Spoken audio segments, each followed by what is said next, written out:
What up? What up? What up? What up? What up, my God? We are back What live. up, What's going children? on? What you What's playing? on with you? Uh-oh. Oh, look at you, double playing stuff, man. Come on, Man, man. hey. Act like a professional. Act like a professional. We're in front of people today, brother. Man, it's been a while since we've been in front of folks, ain't it? Hey, man, we got to say whatever we want to say without no repercussions. Tonight, hey, we got to be on point. Oh, man. What's going on? We already got people in the chat. We actually can read the chat tonight, y'all. We excited. Welcome, y'all. We can interact with you guys. Yeah. Hey, well, welcome to another week of Let's Talk About It. We are happy to have you guys here watching us live. Major shout out to everybody who is in all the chats because we are looking at every single last one of them. But this week we have an amazing episode for you guys. We're going to talk about a few different things. Y'all know we had posted some topics that we're going to talk about today. Hopefully every time we shop talk, we talk too long. So hopefully today don't run too long, But we're gonna find out. But I know we had an episode, and I really wanted to send a shout out to Austin. Austin shouted us out on his top 5 YouTube playlist. If we're on someone else's YouTube playlist, man, shout us out too, man. We'll repost you and everything. But Austin tagged us, so it's super dope when we actually see people who follow us and actually say they support us and truly show us that they support us. So super dope. Shout out to you, Austin. Shout out, Austin. Good job, dog. Appreciate you. Hey, see, this is what happens. Y'all, I don't know if y'all watch Nightcap, but I'm Shannon Sharp, and he is an Ochoker. He's still trying to get his together. I need you to get your stuff together.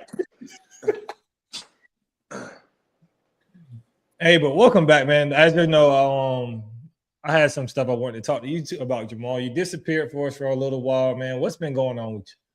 And after this episode, I'm gonna disappear again. Nah, man. I just wanted to disconnect from the whole bodybuilding world for a little bit. As you know, I'm still going through some things or whatnot. So, yeah, man, that was just my time I needed to myself, and I need more time to myself. But I felt obligated to hop back on social media for the past 2 days and just put out some content because I do have people, that are motivated and inspired by the content that I do put out. So, yeah, man. Like I said, after tonight, I'm gonna go back on my hole for a little while and deal with what I need to deal with. Nah, we got one more episode. Should we go live for the grand finale? Because I think that's when things get reckless in the grand finale. We should, because I got a lot to say on that one. It's gonna be our end of the season recap, and I just got a lot to get off my chest with that one. From jinky ass promoters to everything else, dog. So yeah. For sure. Boy, you said jinky, so that mean they were really bad because it's janky.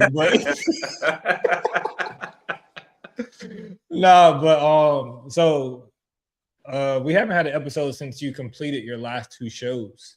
So let's get into that, man. You went out to, I think it was Houston, and did a show out in Houston. So tell us a little bit about I guess was the DFAC championship or something like that? Yeah, I went to the DFAC World Finals. Good show, man. Great people. I love the atmosphere. It was cool being around, new people, new judges, people that I'd never seen before. I did place second at that show. I didn't get the first place win. Shout out to Mario. He did place first. Great physique, man. He brung it, so shout out to him. And it was just cool seeing the other different countries that was there. I know Jamaica was there. If I'm not mistaken, Canada was there. Australia was there. And I think I'm missing 1 or 2. But it was a good show. And the one thing that I did like about that show, they had us do our routines first before we went into the judging. So that was a little bit different for me, but I liked it that way. And then another cool thing was, towards the end of prejudging, they called the competitors up one by one, and we had to hit our favorite pose, and the rest of the competitors had to mock the pose and hit it too. So that was different. I never seen that before, so that was pretty cool. And then with the bodybuilders, they did something a little different. So they would call one bodybuilder up, and that bodybuilder could call out anybody in that lineup to come up front and do kind of like a little pose down. So that was different, and that was cool to see too.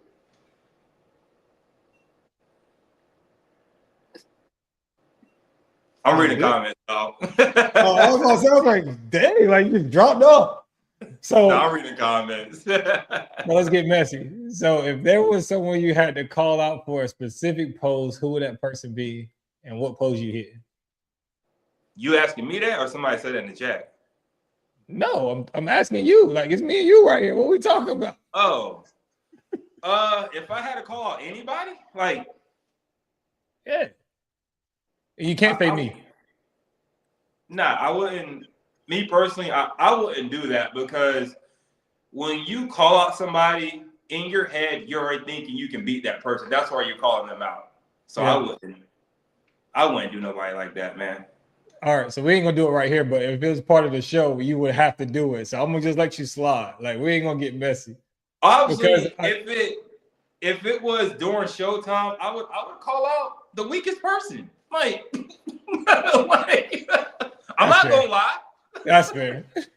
No, I think they had I seen something very similar to that in the old Olympia days, where it'll be a head-to-head battle between two bodybuilders. Like, it'll be a lineup, kind of similar to what you said. I'm pretty sure you go to YouTube and watch it, but I think it was back when Ronnie Coleman and Jay Cutler was competing at the same show. They were literally calling whoever won the shot had to go back to the lawn. So I think if that's what they're doing over there, man, I might have to put on some bodybuilding trunks and go try it out. You know what I mean? Yeah, man, it's definitely it's different over there, and I say it's a good different.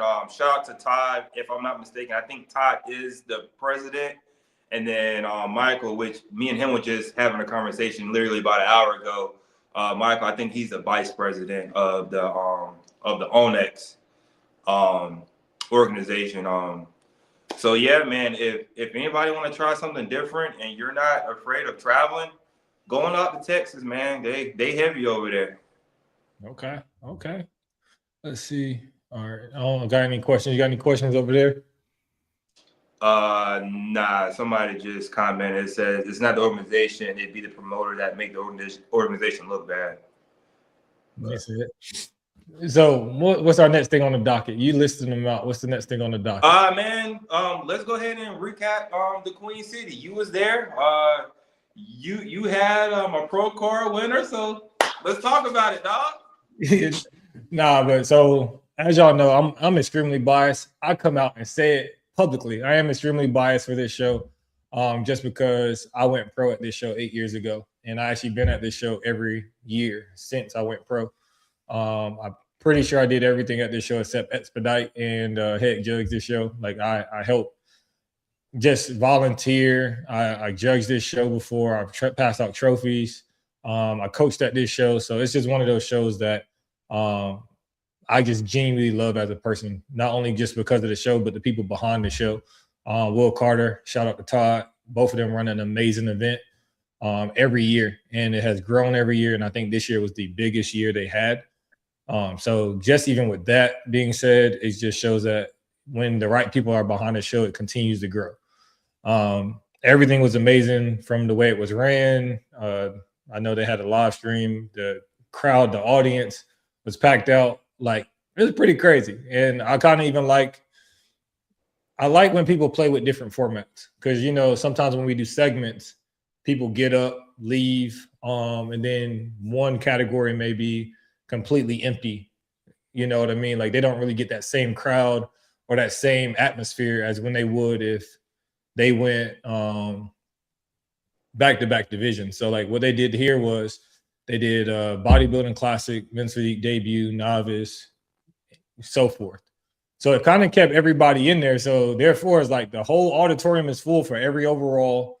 The whole auditorium is full for every category. So I kind of like that. But then you also know the downside of that is you just can't leave after you get done.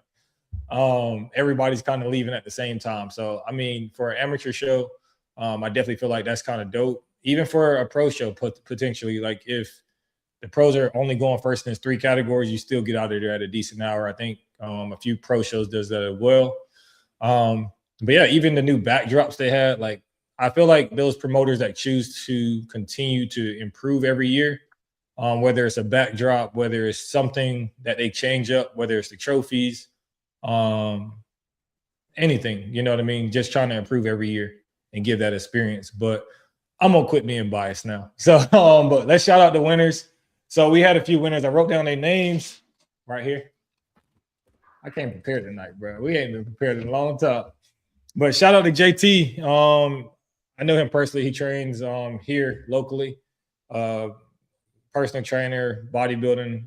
I think he's been trying for his pro card for a little while now, and he finally got it. And I mean, he looked absolutely phenomenal. He was diced, peeled, and he just showed up that day, basically almost undeniable. Like they couldn't deny him.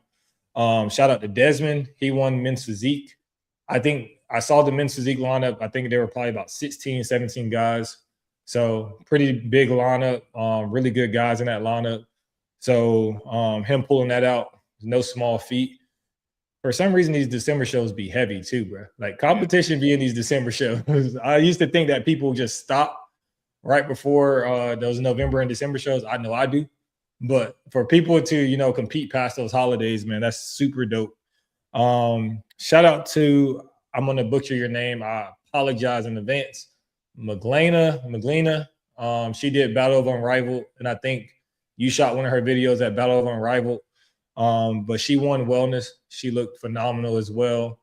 That's just the battle of persistence right there. Like earlier in November, you miss your pro card, and then you continue to prep through the holidays, and you win your pro card right before Christmas. So, shout out to you. To be fair, it wasn't her fault. There just wasn't enough wellness competitors because she did win. Right. There just wasn't enough wellness competitors for her to get a pro card at Battle of Unrivaled.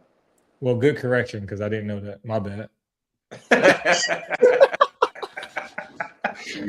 I'm moving to be Ocho now. Oh man. Shout out to, I don't know his real name. I just know Instagram name. So shout out to Buff Diesel. He's on Team Nonstop, classic guy. He looked absolutely phenomenal at the show. Major shout out to him. He showed up, showed out. I think that classic lineup, honestly, dude, like when I say there were so many guys, I would probably say about out of the 12 to 15 guys that was there, guys came in peeled to this show. Like I saw a few guys, I was like, dang, like y'all coming like this on the amateur level, but a couple guys came in there with that pro level conditioning. Some of them just didn't maybe have the size to beat Buff Diesel, but he looked good. What are you laughing for, man? I'm still trying to figure out what pro level conditioning is for Classic. I don't know. And for our bikini winner, Amanda Cortez, she looked absolutely phenomenal as well. She won the bikini. Tina said Classic be taking over shows, and that is a fact. Like these Classic guys are coming out ready to compete. Amanda Cortez, who won bikini category, she looked good as well. And I know there was a pro, there was a Masters pro, but I do not have her name. I'll most likely find it, throw her in the reel after this. But I do know who she is. I just don't know her name. Couldn't find it before the episode. And last but not least, my client, my lady, TC, she swept the show. She swept the show. She got one debut, novice, open, and masters. Took over the whole show. You know what I mean? So the first female pro for Egoless Strength, taking home all 4 categories. My dog. Why you got that big Kool-Aid smile on, bro? What's up with you, bro? My dog. Hey, so you've been there for the past 8 years from Queen City. So what's one critique you will give Will and Tide to make that show better, to take it to the next level? I mean, honestly, I don't, you know me, like I said, I'm biased and I always want to offer constructive criticism. And I could talk all day about all the things that I've seen positive, right? And I think the one thing that was out of their control, like this isn't even on the show, was that the polygraph line, I felt like in my experience of doing polygraphs, even at big shows, it just took a very long time for people to get into the polygraph room. I know for TC, she was in line for about 30 minutes. Then I told her to go get tanned, and I waited in line. She came back after getting tanned and still waited an additional like 30 minutes. So that's not really on the show because I mean the only constructive criticism I really say is just keep loving on the competitors the way they do. Because the one thing about them is they provide an experience. I think all the stuff we talked about in our promoter series, I would love to have them two go on next year. Right. As soon as you walk in, you see this huge banner for people to take pictures in front of. You have Will and Todd both greeting you at the show. Todd's running this show back behind the scenes. You got Kai running around being the expediter. So, I mean, honestly, like I have nothing but positive things to say about the show. Absolutely. And I love what you said about loving on the competitors. When a promoter is genuine and they got pure and great intentions, then their show will get better and better each year because word of mouth through the athletes will make that show better. One thing that I've learned this year, some of these promoters are fake as fuck. So we're going to discuss that on the end of year recap. But hey, I need to quit laughing at you, bro. I'm gonna just start straight facing, bro. Cause you just be catching me off guard sometimes. We are live, all right, sir. but hey, what's next on the docket, man? I think we was going to talk about overseas shows, man. How there's a lot of attention on international overseas shows. So, what is your take on that, man? I honestly think WNBF. I think they are doing it right, and to me, I think their presence is more overseas than it is in the States. Right. I don't think they have that many shows in the States, but their overseas is presence is really there. And they just had their Worlds 2 weeks ago in the United States. Yeah. And if I'm not mistaken, I think next year somebody says it's gonna be like in Canada or something. Okay. I don't know the winners, but I'm just curious to see how many actual American winners they had at WNBF Worlds this year and how many other countries actually won the show this year. So I'll be curious to know that. But I see OCB is trying to make their presence known overseas now. So I wish them well with that. I think they have some good promoters in place to make that happen. They have Will. He actually did a show in London this year.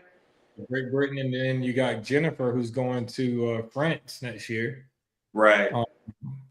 We got, what else is it? We have Saudi coming up, and what's the other one? There's one more. Australia. I think Australia was last year as well. Right. We're getting all types of comments now. There's a show March 21st, WNBF. Okay. But yeah, man. So I think as long as you can hold the integrity that you have here in the United States overseas when it comes to the OCB, when it comes to testing and everything, I think it'd be just fine. I know we see, it shouldn't be like this, but we see some of them people overseas that compete in the natural world. I'm like, there's no way they're natural. You know what I'm saying? So as long as they're able to keep up with everything over there, I think they'll do a great job. So no, yeah, I 100% agree with you. I don't know if you've seen the post today, but the post about, us having the biggest, or I'm gonna say OCB having the biggest presence in the United States. And I was just like, yeah, like I feel like we're definitely the biggest organization in the United States. But like you said, we have the right people in place when they go overseas. Like I said, if people can produce and promote a well show over here, for them to take it back to, most of the time they're taking it back to their home country or home place, and they're going to promote that show just with as much pride as they do here. So like I said, they have like Jennifer, Will. I forgot the Australian promoter's name, but she came to the Yorton a couple years back. She brought a couple of people to the Yorton this year. Right. and her show does well over there because the winners from that show actually came to the Yorton this year in the past couple years. So I think they have the right people in place to definitely, expand the vision of what their organization wants or what the OCB wants. But like I think you hit it right on the head with like the WNBF. I know their presence is heavy overseas, very heavy, and I don't know if that's a place that we can really compete with them, especially overseas. But I know the OCB mission is to be the biggest organization, no matter where you're at. So I definitely can see the vision. With that, it's fine to be the biggest organization, but you still got to take care of your home front also. So don't forget about the people that's still here that's supporting whatever they got going on. No, 100%. I'm trying to think of even. I got to do some more research on who's the Saudi promoter. But then we also have the shows in Hawaii as well. Hawaii is United States, but it's still out there. Come on, man. Don't do this. We lie. Don't do this. Yo, you did it. hey, we're gonna be going back and forth. Let's not do this. Hey, that's like saying, oh man, we have a show in Puerto Rico. That's United States, dog. What you talking about? All right, you got it, bro. You got it. I ain't even gonna go back and forth with you. What are your thoughts about pros competing internationally as an amateur? What are your thoughts? I think my thoughts is it just depends on your reasoning for competing, right? Especially as an amateur, if you're saying I'm from the United States and I want to go compete internationally, if you're going there for the experience of getting your pro card, or if you're going there to just compete and enjoy, like kind of have a vacation afterwards, I'm all for it. But I'll always kind of give the advice to my athletes is, depending on what you're thinking about, most people want to compete in front of their family, their friends, and things of that nature. So, or we all know this is an expensive sport. So depending on what your reasoning is for going over there, like if you want to just get your pro card, you can get your pro card in the United States. But if you want to go there for the experience and, say I wanted to go to Great Britain to get my pro card, that pro card is going to be used the same way in Great Britain than it is going to be here. So if I could get it here, I probably will. But if I want to just go to London and say after that show, I'm going to take a vacation, that's a whole nother reason of why I would go over there. What you got? I agree with you with that. For me, is what's the reasoning? Because if I can spend less money here in the States and get my pro card, then I'm gonna do that. And I'm just trying to think of what organizations are overseas that I would want to try to go get a pro card in. You know what I'm saying? Like, if I'm already a pro, what organization would I want to travel overseas and try to get their pro card in? So, I mean technically we have to technically we got to compete as the amateur as WNBF. Yeah, but if WNBF got shows here in the States, then I'm gonna take my chances here in the States. I'm not about to go overseas, and then if it don't go my way, I'm gonna be pissed off that I just spent all this money traveling overseas and got my butt whooped. Hey, that's why you take a vacation afterwards. Relax, decompress, and just let it go.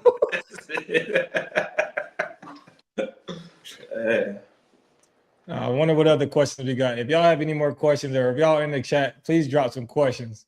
We had one more topic. What was that other topic we had? Is the natural community broken? I know when we first started this podcast, man, I'll just take over this topic. When we first started this podcast, everybody was talking about natural bodybuilding coming together. And I think at one point in time, we all did come together, and it was a strong bond. And now I'm just seeing so much divide in natural bodybuilding. And I know they do it just for fun, so I'm not trying to shit on them. But there's another podcast. They post stuff for clickbait or whatever, Like, is WNBF Worlds better or is Ben Weeder natural better? Like, it doesn't matter. We're both natural organizations, whatever, trying to come together for a common cause. So for them to post stuff like that, I'm like, that's kind of dividing the sport once again. It's already hard enough for us naturals to go on stage and get the same quote unquote publicity as these other folks. And once you start doing that, you're just dividing the sport. And then another thing, which is still, we talked about it a couple of weeks ago on our podcast, man. As soon as somebody get caught up with some stuff, bro, everybody come just throwing rocks at the house, man, and just bringing that person down. And that's something I don't like either. So to me, I feel like the natural landscape is shifting a little bit. I think more of that division is coming. And personally, I don't like it. That's a good take. That's a good take. But I got something now. But I think for me, for my honest opinion about is the natural community broken, it depends on what front are you talking about. And I got a story from this weekend of how a guy named Ernest came up to me at the show and was just like, yo, you guys do Let's Talk About It. I'm familiar with you and Jamal. Like, y'all are, speaking and doing something dope. Like, I watch your show. We took a picture and things like that. And I think the natural community as we know it, like people who are actually inside of it, that's actively competing, that's rubbing elbows with each other, I think it's never been stronger in the sense of the people who's inside of the sport. When it comes down to people comparing different organizations versus different organizations, I think that's always a talking point because controversy is what get people clicks. Could it cause a divide? Absolutely. But I think for the people who's inside of the sport, who knows the motive, we kind of ignore it. Like even kind of when they did the whole Mr. America thing and put you, Jay, and Domain against each other. And it's like people just want something to talk about constantly. Whether it's good, positive, or indifferent, they're going to talk about it regardless. But like I said, from most of the podcasts that I have seen, they're usually picking up athletes. Like no matter what I think people feel about this podcast or whether people watch, we do nothing but pick up promoters. We pick up shows. We pick up athletes. And we shout out a lot of different people to try to spread the knowledge of natural bodybuilding. And I think even with the whole NPC natural thing, a lot of people have a lot of opinions about it. But for us, it's like naturals are being noticed, whether it's in our organization, whether it's in other organizations, natural bodybuilding is being noticed. So we can't really be mad that a bigger screen is just being put on the NPC because they're doing it. But it's like, why not just grow the sport of natural bodybuilding and just be a part of the growth? Because a couple years back, natural bodybuilding got no publicity as to what it's getting now. So I think by people as a whole putting down another organization or putting down technically the NPC for doing it is just like they're just bringing light to natural bodybuilding. If your only mission is to grow natural bodybuilding, it should be a problem where they're doing it at. I agree with that. I should run for president after that. Nah, you shouldn't. Nah, I totally agree, and I just think, man, there's just so much. Which we're going to save it for next week. There's just so much. Comment right there. It says international shows may give federal and state employees and military personnel stationed overseas for 2 years stationed overseas for 2-year tours and opportunities to compete while stationed overseas. So that's a really good option as well if you're, an amateur and you want to compete overseas. No. Using the military, you should know that. You could have competed when you was deployed. No, I couldn't because I was in the sandbox, so no, I couldn't. No, I couldn't. So I saw you lifting those sandbags and those sand weights over there, man. Oh man. You got anything else over there? No, those are all the comments I have. And we haven't did a live top 5 yet, man. What should our top 5 be today? Live top 5. Come on, chat. Give us some ideas. I sound Give like us a top 5 that we chat. should do. We need y'all. We've been rambling for 30 minutes now. All right. What's up, Richard? What's up, Rico? What's your plans next year, man? Are you taking the year off? Do you plan on competing? Are you going to step outside the box? What you gonna do next year? What does stepping outside the box mean? I ain't in no box. Are you gonna step outside the OCB, dog? Are you gonna hop off the porch? I think for me, I did have a decent amount of shows planned for next year.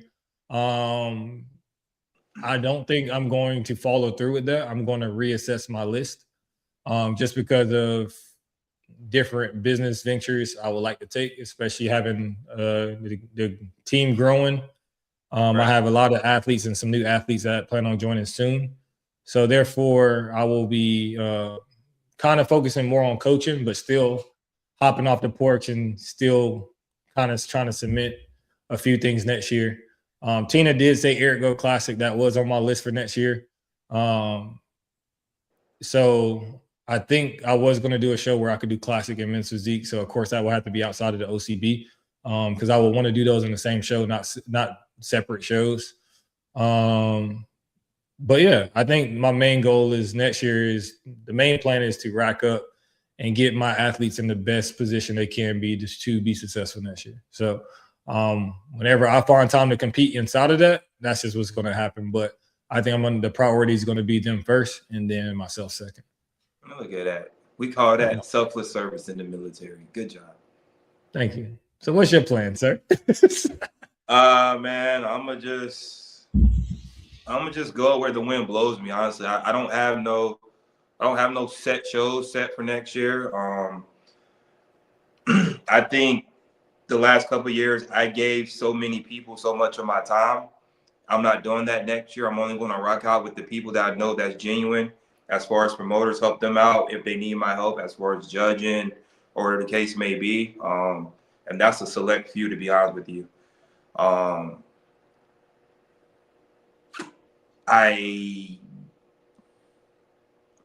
There's no shows that's on my list next year.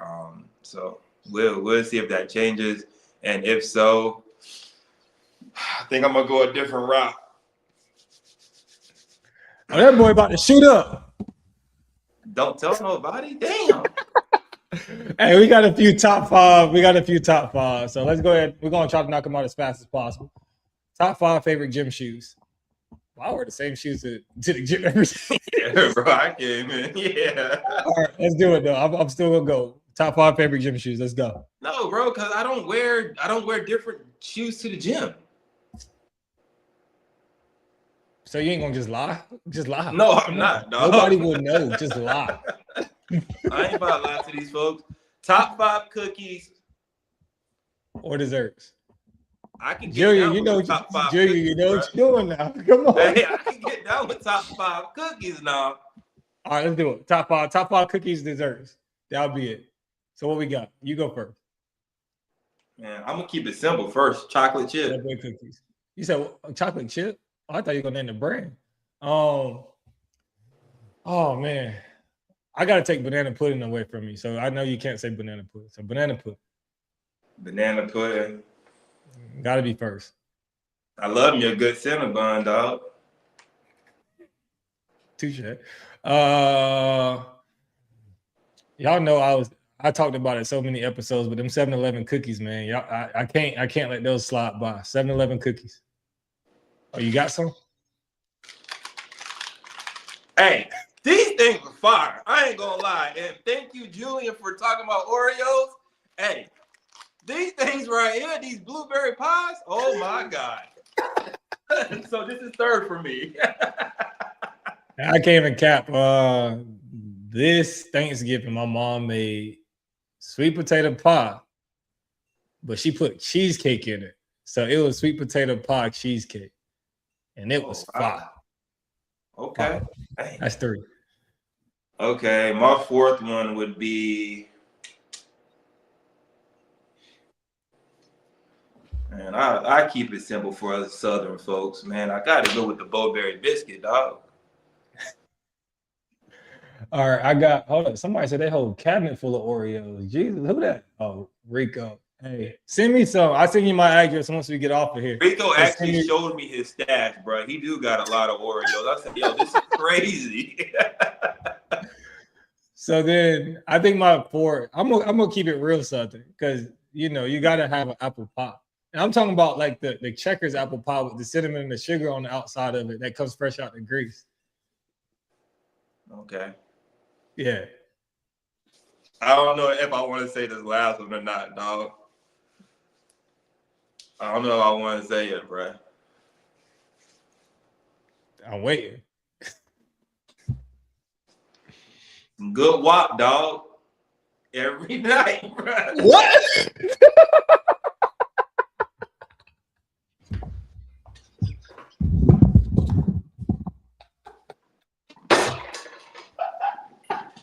This is why you can't take people nowhere, bro. They're always playing. Always playing.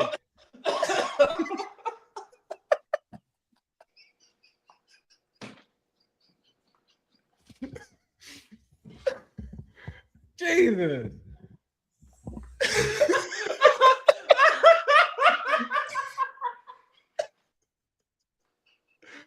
All right, so my top man. So yeah, Gideon, Tina, check out those 7-Eleven cookies. They got some really fire cookies. They're about 400 calories per cookie, but they're delicious, absolutely delicious. I'm trying to reel the show back in. I'm just trying to reel it back in, y'all. So my number 5 is the Otis Spunkmeyer muffins that you could get from Sam's Club, and they come in like a variety pack. The banana nut muffin, I will go with that one, and I will leave Jamal with his number 5. Boy, sheesh. Boy, you look like you reminiscing on it right now. You good? Boy, you stupid. You stupid, dog. Yo, you a wild guy. You a wild guy, bro. They say laughter is good for your soul, man. That's it. Oh man, man, go ahead. Hey, let's wrap this up. Let's wrap it up. Hey, y'all, but we appreciate everybody who tuned into this episode and stayed this long because y'all wouldn't have caught that if y'all did not watch this episode. But we appreciate everybody who tuned in. Hope you guys continue to like, comment, subscribe underneath this. We'll be dropping clips from this show, and hopefully that makes one of the clips. But until next week, we'll be doing our grand finale. I like that we went live today, so I feel like we'll be going live next week as well. Hey, next Tuesday, my birthday, bro. So we're going to be going live on that day. Okay. Yes, sir. Okay. So until next time, y'all. Peace. Peace.